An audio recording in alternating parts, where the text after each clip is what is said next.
Good evening and welcome to another episode of Bronco Talk. The season is technically over, the regular season that is. So now we're headed to the playoffs, the postseason. And the Denver Broncos made it in. Sunday was a must win for the Denver Broncos, and they found a way to do it. They played the backups of the Kansas City Chiefs and won 38-0. Ironically, the Chiefs did not play any of their players that were really critical to what the Chiefs do. Patrick Mahomes set, Travis Kelce set, Carson Wentz got the start. Kansas City even had issues getting to the game with the weather that was going on in Missouri. But all that doesn't matter. The Broncos still beat them. They showed up. They still had to win. They still had to play the game. We'll go over the scores from Week 18 here in a second, but let's go ahead and pull up Sunday, the stat line. So let's go ahead and show the stat line. All right, cool. Let's see here. 38-0. Yep. So the Broncos ended their 8-year playoff drought, and in convincing fashion over the Kansas City Chiefs. Were 15-1 coming into the game. Like I said, Patrick Mahomes did not play. But at the end of the day, the Broncos ended up winning, and they buried a decade's worth of futility. A decade's worth of futility that, of course, we'll dive into probably deeper into the offseason here. Probably discuss some of the previous seasons of the Broncos iteration when they weren't in the playoffs. But it's over. They're back in the postseason. And again, that's not a trophy. That's not a massive prize, but for a team that Vegas had to 5.5 wins as their over-under, making it back to the playoffs was very critical. And there's two things from this season. The first one is the Broncos have found their quarterback of the future in Bo Nix. The second one is they've found a way to do that with $85 million in dead cap space from the Russell Wilson deal, having to cut him and move on. But with that being said, Sean Payton came in here, changed the culture, changed some of the players, moved on from some players that, like Jerry Jeudy, who's gone on to Cleveland and played very well. Players that, people probably say, oh, why'd you get rid of that guy? It's just part of the culture move and culture shift. But needless to say, 38-0. Broncos scored in their first 3 drives. I think Kansas City had 95 yards. This is their first shutout. Let's see, the Chiefs have been shut out since 2012 when they played the Oakland Raiders. Bo Nix also broke Peyton Manning's record for completion percentage in a game, 26-29. And he had 18 straight completions to start the game. He had a really good day. And again, it's backups, but it's still NFL players. It's not the Pro Bowlers that most of the Chiefs have, but it was still NFL players that are probably putting film out there. And again, the way they were playing, I'm convinced of this. You can argue with me till the cows come home. I think they would have beat the Chiefs if Mahomes had played on Sunday and there had been more on the line. I think as good as Nix was playing and the way the team was playing, I'm convinced the Broncos would have won regardless. But that doesn't matter. So they basically sat Kelce, Mahomes, and I think they sat about 11 to 12 players. Carson Wentz was the starter, 10-17 for 98 yards. Denver got 63 sacks on the season, which is a Broncos franchise record. But yeah, we're not going to spend too much time on this game. There was a great catch by Vele that really kind of sealed the deal more than anything. We're putting up 21-0. He cradled. They were here. Vele's touchdown was intended for Adam Trautman, but ricocheted off a cornerback, Najee Johnson's, and Keith Taylor before Vadel cradled the catch just before tumbling out of the back of the end zone, extending Denver's lead to 21-0. And as Vic said, Vele ran the wrong route, but he did not give up on the play. And actually, it was perfect. I'm glad he did exactly what he did and got a touchdown out of it. But with that being said, regular season is done. The Broncos have defeated the Chiefs. Not going to go too much in the stat line on this. It's just there's just not much to really take out of it. Other than the fact that the Broncos sealed the last position in the playoffs. From a team statistics, Broncos had 15 first downs, 14 rushing touchdowns, so 29 first downs, and the Chiefs 5. Denver showed up to play. They had to make it. They had to win to get in. Chiefs had 98 total yards. I mean, yeah, it looks like the Chiefs didn't even care, and you're probably accurate with that. But the Broncos still had to show up, and they still had to win the game. How many times in the NFL do we see teams that must win a game, and it's they just don't do it, regardless of whether they're playing the other team's first team or whatever the situation. You still have to show up. You still have to perform. But yeah, so let's go look. Let's go back at let's recap week 18. It started on a Saturday night.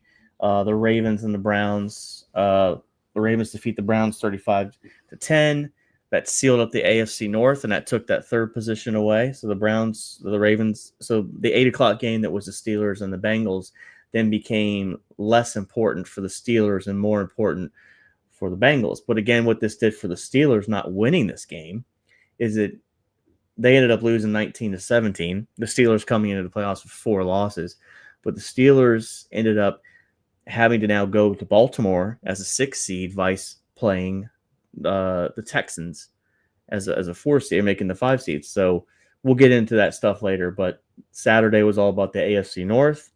Sunday was interesting, mostly in the NFC South. Panthers and the Falcons. Panthers ended up defeating the Falcons. Of course, the Buccaneers had to win to get in the playoffs, and if the Buccaneers had a loss and the Falcons had a won, then the Falcons would have gone in. But obviously, as you can see here, the Falcons lost 44-38. Commanders. Let's actually here. So here we go. So the Bucs ended up winning 27-19. So that sealed up the NFC South. And if we come back up here, the 6 and 7 seeds in the NFC were up for grabs. With that being said, the Commanders, a last minute touchdown drive, they ended up winning to get the 6th seed the Bears defeated the Packers to secure the Packers in the 7th seed. So if the Packers at this point in the game were up 22-21, the Bears ended up hitting a field goal to walk it off as the Commanders scored a game-winning touchdown, I think on a 4th down to Terry McLaurin. And there you go. The NFC was pretty much set at that point. Texans beat the Titans, and the Titans defeat. They ended up securing the number 1 overall pick. There was drama all in the NFL on Sunday. Not the normal drama that you would say, but there's always a little bit of drama. The AFC really only had one playoff spot up for grabs. There was more seeding division, seeding like who's going to play who. And of course, the NFC, the 8:00 game, which we'll foreshadow and get into later, the Vikings played the Lions, and that was for the number 1 overall seed in the NFC. We'll get to that in a second here, but the Jags lose to the Colts. Bills and the Patriots. The Patriots coming into Sunday had the number 1 pick. They ended up winning the game over the Bills, and it ended up getting Gerard Mayo fired. And we'll get into the coaches' firings and what I thought was kind of not as a surprise, or maybe just one guy kept it. We'll get into that in a second here, but this cost Gerard Mayo his job. Giants defeat the Giants are defeated by the Eagles 20-13. And in the 4:00 window, of course, we talked about the Broncos being the Chiefs. The Chargers destroyed the Raiders 34-20. Seahawks beat the Rams. Seahawks knocked out of the playoffs, but they still beat the Rams. Dolphins and the Jets again. What's going on, Tom? Again, the Jets defeat the Dolphins 32-20. Coming into Sunday, it was the Broncos needed to win, the Dolphins, and then the Bengals were that team. So basically, Bengals won on Saturday. So if the Broncos and the Dolphins had a loss, the Bengals would have been in. But Miami was that 8th team. We'll get to that here in a second. But the Jets still find a way to win. And Aaron Rodgers threw 4 touchdowns in his possible final game as a Jet. Maybe his final game in the NFL. We don't know at this point. Cardinals defeat the 49ers in kind of a, both teams, nothing to play for. And then in the Sunday night game, Lions beat the Vikings to end up being the number 1 seed. Vikings actually get destroyed in this game. I did not watch this game. But overall, season was fun. There was a lot of drama the final day. But we'll get over here to the playoff bracket now. It's the playoff bracket. All right, so these were the final spots in the NFC, in the AFC. The Chiefs, Bills, Ravens, and Texans are your 4 divisional winners, with the Chargers, Steelers, and Broncos as your wild cards. Over here in the NFC, the Lions, Eagles, Bucks, Rams as your divisional winners, with the Vikings, Commanders, and Packers as your wild card. And as you see, the first one out here, the Bengals. Obviously, Miami had a chance to make it in, but with their loss, they fell to 10th, as you can see. Anyway, Seahawks ended up being the first one out. As again, they were going to have a hard time getting in anyway. They were already kind of out coming into the weekend. The only team that was alive in the NFC to get in was the Falcons, and of course, that was versus the Bucks. But overall, we'll get into those games in a minute. But we're going to go back to the Broncos and discussing some of the thoughts and quotes from the team. I really want to share this video, and I don't know if it's going to make it. But Bo Nix posted this video to his Instagram, and I want to know if it makes it. But we're going to try to play it anyway. So let me know if you can hear it. I don't have Instagram.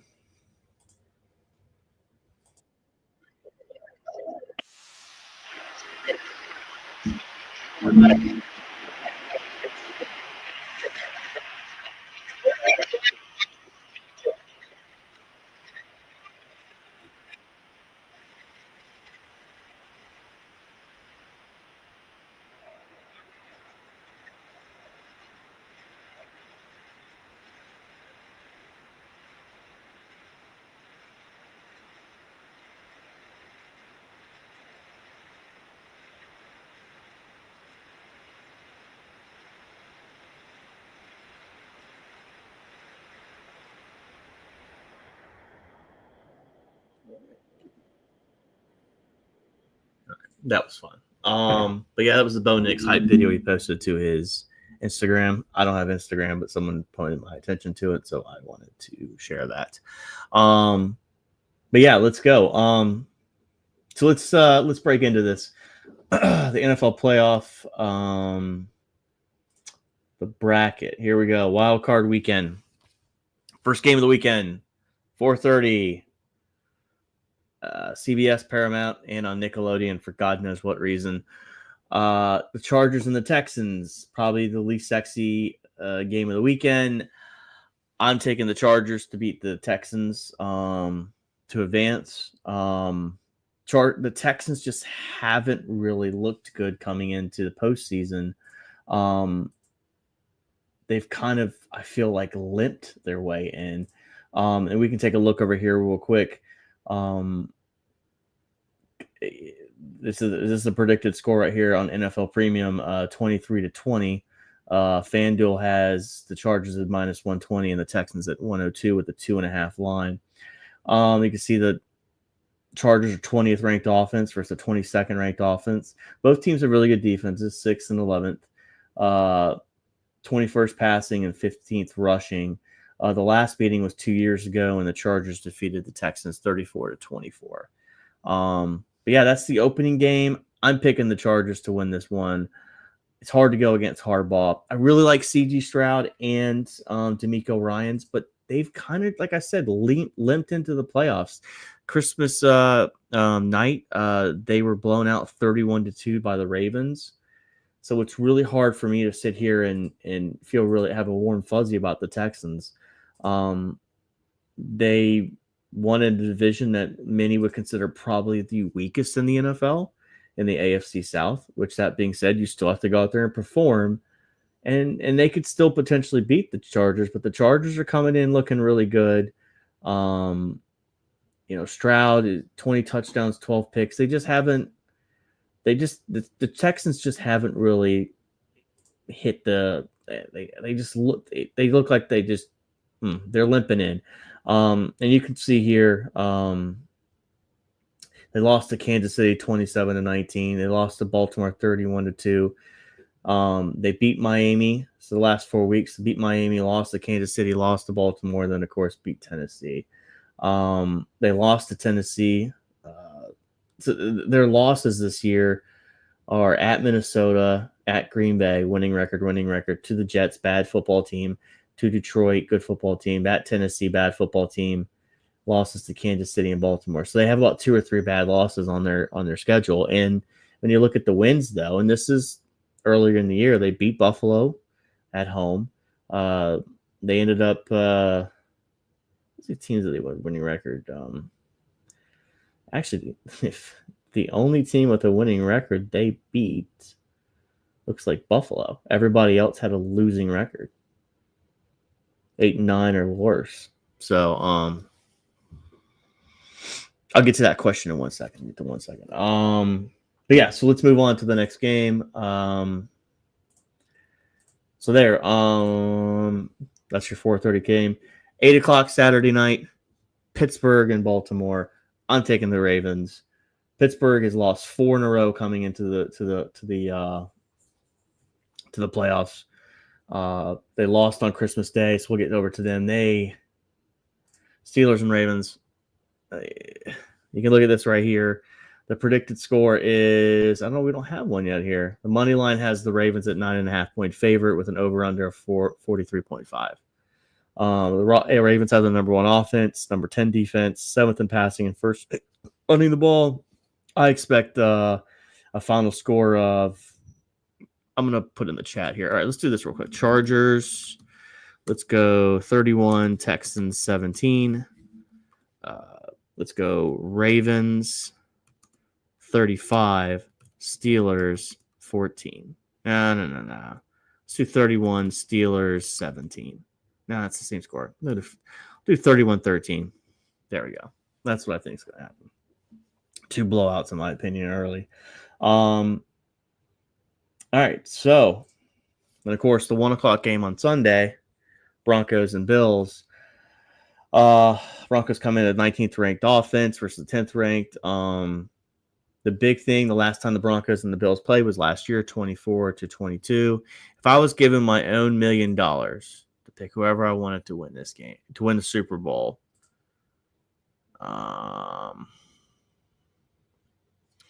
that's a good one. I probably would go the Lions right now. That's probably my pick. I'd pick the Lions.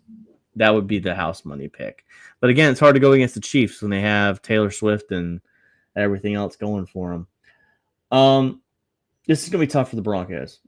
I don't want to make a pick based on my heart. So I'm going to do this. Bills 24, Broncos 21. And I think that's probably close. But anyway, that's the 1:00 game. Yeah, and actually, there's the video. You can see where the Valet catch. But yeah, so that one's going to be tough for the Broncos. I don't know. Statistically, Bo Nix has got 29 touchdowns, 12 picks. We'll get deeper into this here in a minute, but my pick is Bills 24, Broncos 21. Let's go. So the 4:30 night game, we've got Green Bay and Philly. So this is going to be interesting because I think Philly wins this game. And here's why. I think, if I'm not mistaken, and I could be wrong on this because I definitely Jordan Love had to leave the game early on Saturday or Sunday. But you can see here the 5th ranked offense the Packers have versus the 8th ranked offense for the Eagles. They run the ball really well, Philly does, and they have a really good defense. The last time these two teams meet was this year, and Philly defeated Green Bay, and that was, of course, in the Brazil game early to start the season where Jordan Love had his original injury that kept him out for 4 or 5 weeks. It's hard to pick against your team. It really is. The Eagles, Jalen Hurts is coming off concussion, hasn't played in 2 weeks. Of course, Saquon Barkley had his his career year for 2,005 yards and was close to breaking Eric Dickerson's record. So again, for this game, it's in Philly. I haven't seen a line. I don't see a line here on this, a gambling line. Maybe you have it, Tom, but I've got the Eagles winning this one. Eagles 24, Packers 14. It's going to be difficult. Just Philly. And again, my thing with Philly right now is I don't know exactly how healthy Hurts is. He came off of a concussion. He hasn't played in a couple weeks. And it's not crazy for Green Bay to go in and beat a team on the road in the wild card round. They did it to Dallas a couple years ago. I think they did it to Dallas last year, if I'm not mistaken. So this one's, I'm going Eagles 24, Packers 14, but this one is probably would not be a shock if the Eagles end up winning this one. The Packers end up finding a way to pull it off. This was going to be pretty close. The line's 4.5. Yeah, Eagles are probably going to win that one. 4.5. We'll see. All right, so that night game, Commanders and the Buccaneers. All right, the Buccaneers are the home team. I've got the Commanders winning this one. I've got the Commanders winning. Commanders, let's go 31. Bucks 27. Yeah. This is going to be a good game. I really am excited for this one. This is the one that Jalen Daniels, his first playoff game, Baker Mayfield. I think this might be the game of the weekend. It's obviously the Sunday night game. No, it's on Peacock, NBC. I forgot to bring up which ones are on which. But you can see the 4:30 games on Fox. Of course, Sunday for the Broncos and Bills is on CBS. And, of course, Sunday night is going to be on Amazon Prime for the Ravens and the Steelers. I've got the Commanders winning this game. If you go into it a little bit further, the Broncos did beat the Bucs this year, 26-7 earlier in the year. Both teams high-powered offense. Defense is a little shaky. Yes.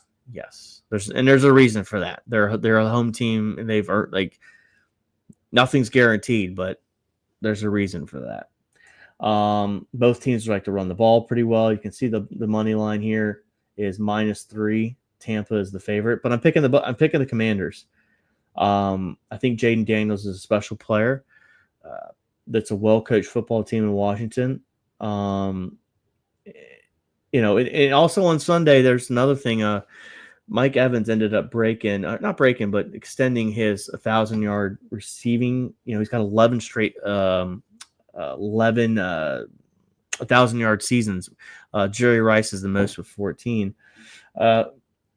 But yeah, that's the Sunday night game, and then of course the Monday night game is going to be the Vikings and the Rams in LA at the Kroenke Bowl. And this one's hard for me because I like seeing Sam Darnold do really well. And I know people are going to probably favor the Rams based on the fact of what happened Sunday night between the Lions and the Vikings, where the Vikings just got beat 31-19. But I want to go look at this because I'm curious to see what Vegas is saying, or at least what Sportsbet FanDuel is saying. So they're predicting the Vikings. The Vikings are a 1.5-point favorite. I think Sam Darnold comes back to the Vikings. Originally, 2 weeks ago, I think I said on this, or I was talking to a friend, and I said, I could see Sam Darnold ended up headed back to San Francisco, but of course the rumors are flying around that the 49ers are going to pay Brock Purdy. But, this one, I'm going to Vikings. I got the Vikings winning this one. And it's going to be the score too. Vikings, we're going to go. Both defenses are iffy. I'm going 28, Rams 24. Good Monday night game. This is going to probably be on ESPN. Probably Mike Tirico, not Tirico, but Joe Buck and Troy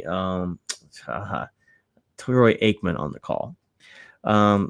So there's that. So my picks for the playoffs for the opening weekend: Chargers 31, Texans 17, Ravens 31, Steelers 17, Bills 24, Broncos 21, Eagles 24, Packers 17, Commanders 31, Bucks 27, and then Vikings 28, Rams 24. All right, that's the opening weekend of the playoffs in a nutshell. We're going to pivot to my other favorite topic, which is the NFL mock draft. Real quickly, so Tennessee has the first pick in the NFL draft, and as this is Walter mock draft, and that's a silly season. So after this weekend, we'll find out where. Let's see. I think there's 6 games going on this weekend. You'll find out where. Let's see. 1, 2, 3, 4, 5, 6 teams are picking in the NFL draft after this. So we have the first 18 picks are relevant here. First overall, this is Walter mock draft. He's got Shedeur Sanders of Colorado for the Tennessee Titans. Number 2, we got Cam Ward going to the Cleveland Browns. So the top 2 picks being quarterbacks, and it's a quarterback-driven league. I think this is a weaker quarterback draft class than it was last year, but the reality is it's a quarterback-driven league, and people cannot win without a quarterback. Of all positions in the NFL, you cannot win without a quarterback. Not very well. The Giants got the 3rd overall pick, and this is they're saying Travis Hunter of Colorado, which would make sense, the Heisman Trophy winner. Number 4, the New England Patriots go to Tatoria McMillan of Arizona to give a pass catcher for Drake May. 5 overall would be Jacksonville Jaguars, and they've got them taking Will Johnson, the cornerback out of Michigan. And then 6 being the Raiders, Will Campbell, offensive tackle for LSU, which makes sense. Number 7, the Jets, got them going get a Dole Carter, linebacker from Penn State. At number 8 will be the Carolina Panthers, James Pierce, linebacker from Tennessee. Number 9 would be the New Orleans Saints. This one has Benjamin Morrison, cornerback, Notre Dame. Number 10, Chicago Bears, Mason Graham, defensive tackle. At the 11th pick, they have the 49ers, Jonah Savanio, out of offensive tackle out of Arizona. Dallas Cowboys at 12 overall, taking Ashanton Genty, running back, Boise State. That would be a good pick for the Cowboys. 13 overall, they've got Miami taking Kelvin Blanks, offensive tackle guard for Texas. 14th overall, Kenneth Grant, defensive tackle, Michigan. 15th overall, Mykel Williams, defensive end, Georgia. 16th overall, Arizona Cardinals, Mike Green, defensive end, Marshall. Let's go to pick 17 and 18 real quick. Charlie Campbell is the one that does this mock draft too, by the way. Number 17, Cincinnati Bengals, Trey Amos, cornerback out of Ole Miss. And then 18th overall, Seattle, Nick Scorington, defensive end, Texas A&M. And looking at it, this is projected. He thinks the Texans are going to lose. So he got Tyler Booker, Alabama.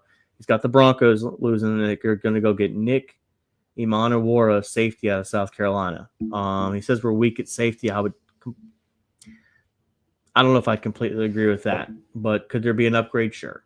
And then he's got the Bucks obviously losing Jalen Walker, linebacker, Georgia. He's got the Steelers losing Alfred Collins, defensive tackle, Texas. He's got the Rams losing Luther Burden, wide receiver, Missouri. And then looks like he has the Packers losing too, Jordan Birch, defensive end, Oregon. So let's see what his mock draft. He's got Kansas City. Looks like he's got Kansas City playing Detroit in the Super Bowl as of this point, with the Eagles and the Bills being the other 2 teams in the championship games. Real quick, we're going to do something fun real quick. So the last time the Denver Broncos made the playoffs, it was 2016. And the world's changed in 8 years, right? It's changed a lot. So here's what happened in 2016. This probably would have been better with some memes, but I didn't have any. Let's see. Donald Trump was elected as president. Let's see here. President Obama became the first president to visit Cuba in 88 years. American astronaut Scott Kelly returned from being on the Earth 340 days in space. In January of 22 and 24, record-breaking blizzard dumped up to 3 feet of snows in part of the Mid-Atlantic. In 2016, Apple was the world's most admired company. Uh, the UK voted to leave the EU. The Paris Climate Change Agreement went into effect, and IKEA Museum opened into Sweden. The University of Toronto discovered water deep down in a mine in Canada that was 1.5 billion years old. That's cool. Bottled water surpassed carbonated soft drinks in sales for the first time. Who would have known people would have to pay for something that's free? McDonald's had 36,525 restaurants. Americans paid 15 billion in bank overdraft charges. Hello, America. Pittsburgh, Tampa, New York, Cleveland, Miami were the top 5 metropolitan areas in the country for free and clear homeownership. Let's see. Also in 2016, 63% of Americans owned their home, and the average household had 16,000 in credit card debt. I don't want to see what it is in 2024. Here we go. In 2016, the last time the Denver Broncos made the playoffs, Apple released iPhone 7 and 7 Plus. Oh my God. The mobile game Pokemon Go became the fastest growing app in history. I have a Pokemon Go story I'll tell some other time, but not now. Got a cat coming in. Anyway, for the first time in history, streaming services generated more revenue in the music industry than albums and sales and singles. Here we go. Back in 2016, Rogue One was a Star Wars story, the highest grossing film. Let's see if there's any other good ones here. 1 pound of potatoes cost 68 cents. Wheat bread was $1.96 for a 16-ounce loaf, and chocolate chip cookies were $3.35 for a 16-ounce package. Here's the most top 5 popular TV shows from 2016 and 17. But of course, we're looking more towards 2016. Last time the Broncos were in the playoffs. The Walking Dead, Big Bang Theory, This Is Us, horrific show. Won't watch that. Empire, and then Modern Family, which I enjoyed Modern Family. Big Bang Theory is pretty decent. We never got into The Walking Dead. Here we go. Here are 10 cool food and beverage trends for the year 2016, the last time the Denver Broncos were in the playoffs. Cauliflower, cold brews, fermented foods, Filipino cuisine, fried chicken, giant soup dumplings, ice cream sandwiches, iced lattes with and without alcohol. I think that would make sense. Starbucks pink drink and sweet potato toast. Let's see if we got anything else. Oh my God. You'll cry if you see the grocery prices from 2016. All-purpose flour is 56 cents. White rice was 72 cents. Sugar was 64 cents. Pasta was $1.30. Wheat bread was $1.96. While what? Oh, hey! I got my car and Peyton in here. They don't seem to get along at times. Eggs were $1.68, which I think they're about $3 now. You could get 1 pound of delicious red apples for $1.44. Bananas, 1 pound was 57 cents. Oh, did I mention the Broncos were in the playoffs that year too? So 8 years ago, you could get, and everybody hold your breath, 1 pound of sirloin steak for $8.39. Ground beef was 1 pound for $4.25. Now it's almost $11, $12. A half gallon of ice cream is $4.76. Slice of bacon, 1 pound sliced, $5.42. Let's see. We did all that stuff. But again, that's the last time the Denver Broncos made it to the playoffs. These events happened. General Motors was one of the America's largest corporations, and we bailed them out in 2008. Oh, just kidding. So anyway, I thought that would be kind of fun to do real quick. But yeah, we're gonna do the hype video one more time. And again, Bo Nix shared this on his Instagram, and I want to show it one more time because why not?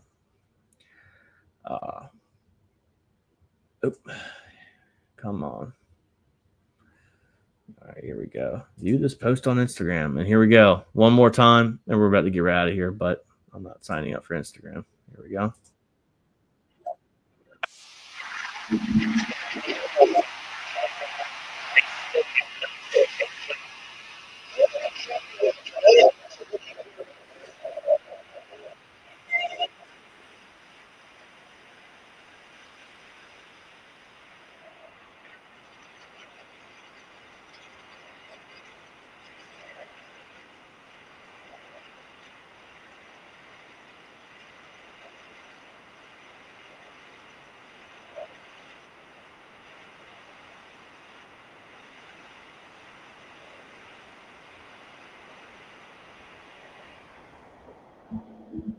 That was so good. Um, might get a copyright, whatever. Who cares? I'm not making any money. But yeah, this 8 years since the Broncos made it, and I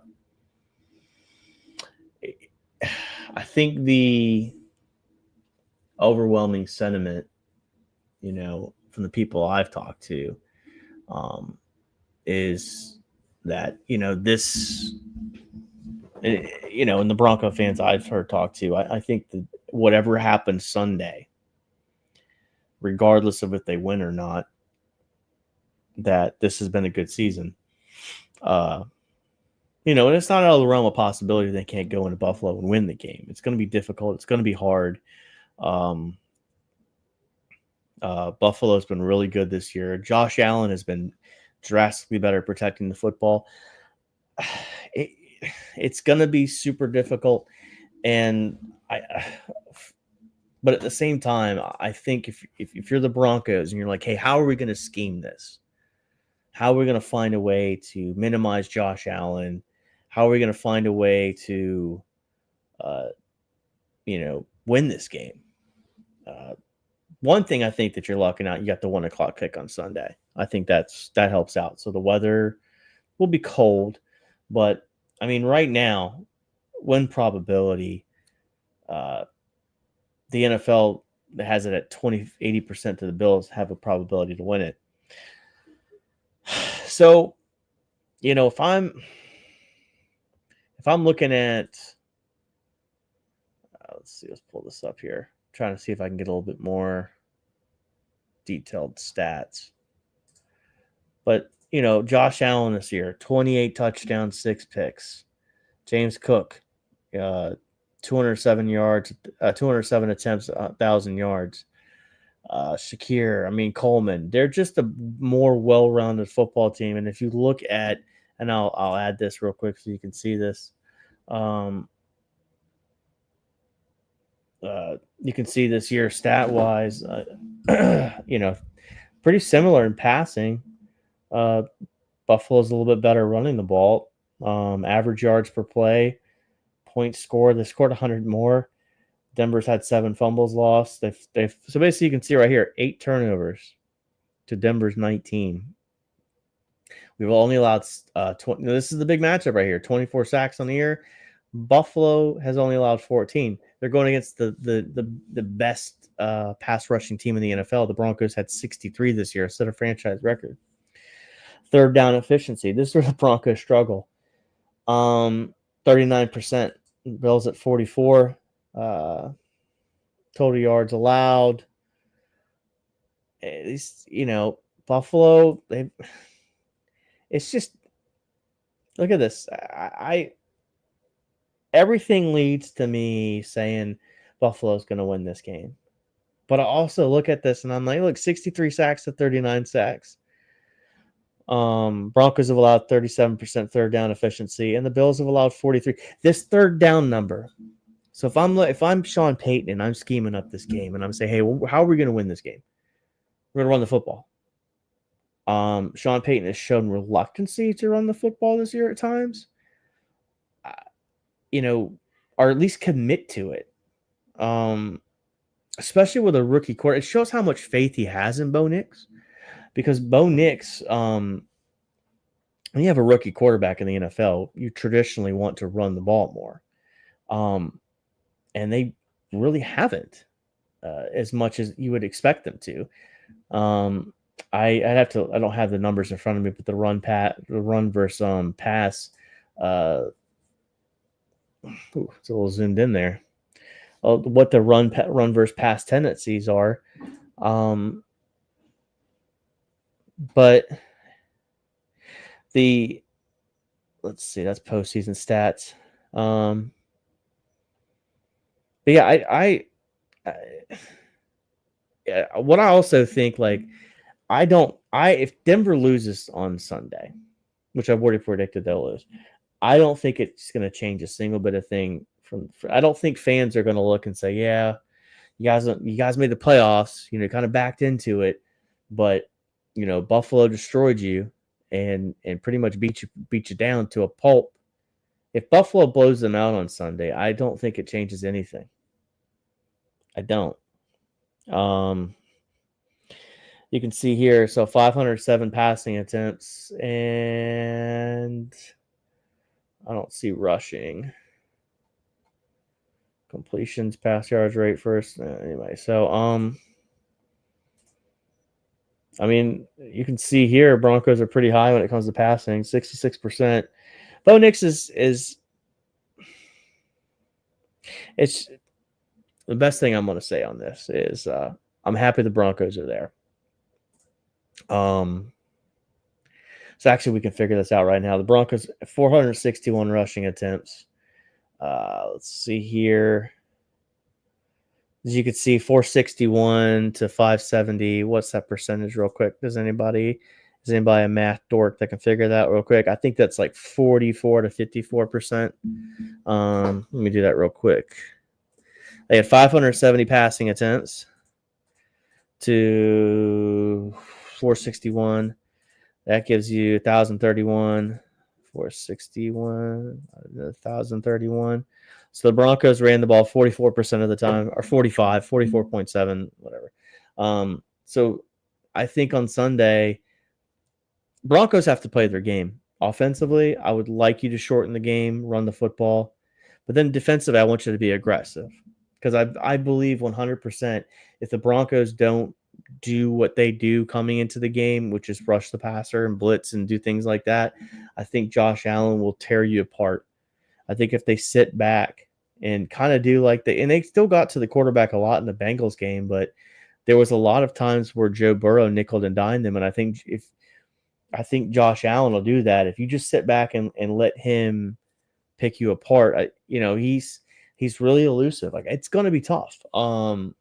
But I mean, I think that a game where you normally run the ball 44% of the time versus passing at 55, flop those numbers. Mims is going to be the one. So there's a guy that sits in the cubicle next to me. He's a big Bills fan, and we talked on Wednesday, and we were talking about, well, what players, what worries you as a Bills fan? And I think the big thing he said I took away was Marvin Mims.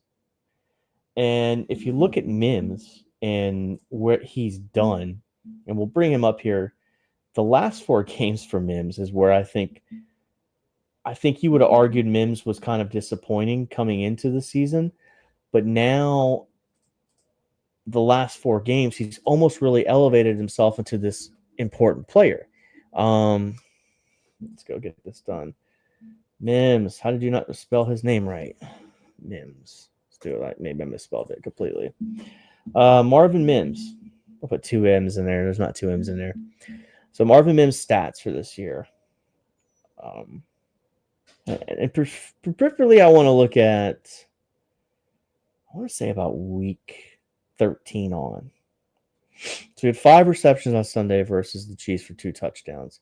In the Bengals game, he had 8 receptions for 103 for 2 touchdowns. The Chargers, he was 3 for 62. There was a drop pass in that game where Bo Nix kind of underthrew him, and he probably could have scored on that. The Colts game, 4 for 20. Kind of a quieter game. The Browns game, he had the touchdown, the 3 for 105. This is the player that he was talking about, 4.3 speed that scares them. And you think about guys like Cortland Sutton. He was the number 1 receiver for this team. Like, I don't think people were really scared of Sutton. I think Sutton's more of a possession guy, whereas this guy can blow the top off your defense in just a heartbeat. So it's almost like I've got my safe possession guy I can throw my first read. My second read is Mims. Or even then they could be like, hey, we're throwing the ball to Mims first. If he's not open, I can check it down to Sutton. But he's had he compared to last year, and again, when I pull the stats up, it doesn't look great for a second-year guy. 22 receptions this last year, 39 this year. I mean, I could probably pull up a second-round pick from another team that's played well, but what I've seen him do in the last couple of weeks, where I think where Sean Payton's just figured out how to use him, and I don't really think Mims is an ability thing. Like, Like, they just didn't know how to utilize him. And now they've kind of figured they've got him in this joker position where he can kind of either line up in the backfield next to Bo Nix, send him in motion, jet sweeps, whatever they want to do with him. But he had 6 touchdowns this year, 14 catches for first downs, a 93-yard touchdown pass in the Browns game, which was a great throw by Bo Nix. 503 yards. This next year, when we look at Marvin Mims, are we sitting here and these numbers are like 75 and 1,000? I hope so. It's trending in that direction. But he's a guy that's critical to what they do.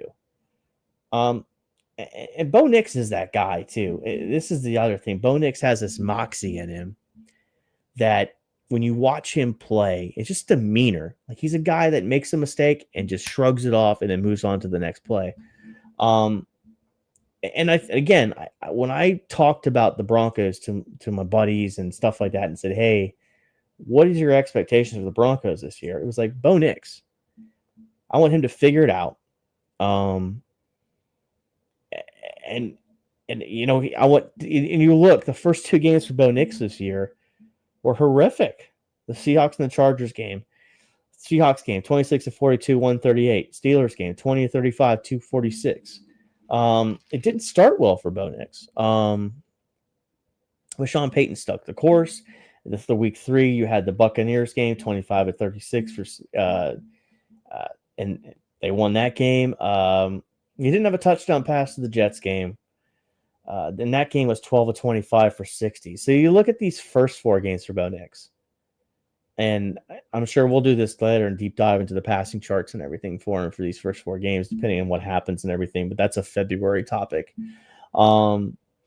But you look at the first 4 games for Bo Nix versus these last 4 games. At least last 4 games, Colts 20-33, 3 touchdowns, 3 picks. Week 16 against the Chargers, 29-43, 263, 2 touchdowns, no picks. Bengals, 24-31, 219, 3 touchdowns, 1 picks. I'm adding the Chiefs game in there. I know they played the JV squad, but whatever. 26-29, 321, 4 touchdowns, 1 pick. Just completely different player. And you look at the games, and depends on how you want to break it. You want to break everything down into 3s. You want to break it down into 4s. However you want to break the games down, you can do that. But yeah.